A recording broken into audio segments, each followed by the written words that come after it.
Syedaralun, warga desa Doi, Kecamatan Ule Karing, Banda Aceh mengadakan turnamen bola voli antar kabupaten dan kota.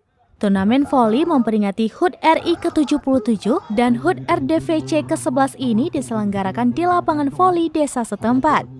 Ajang silaturahmi pemain dari 22 klub dari Kabupaten Aceh Besar dan Kota Banda Aceh juga Sabang ini dilaksanakan dari tanggal 2 hingga 16 Agustus 2022.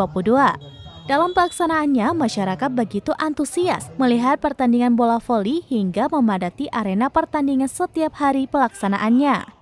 Tidak mengherankan jika pertandingan bola voli tersebut menarik animo ribuan warga untuk datang dan menyaksikan langsung jalannya pertandingan.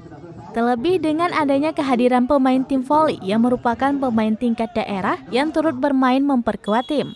Acara ini diharapkan bisa menjadi motivasi bagi pemain-pemain voli di daerah.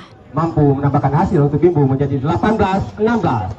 Sekarang masih ada nomor 9 yang akan melakukan servis. Rahmat sudah dilakukan. Dari Aceh Besar, Henry, Serambilan TV.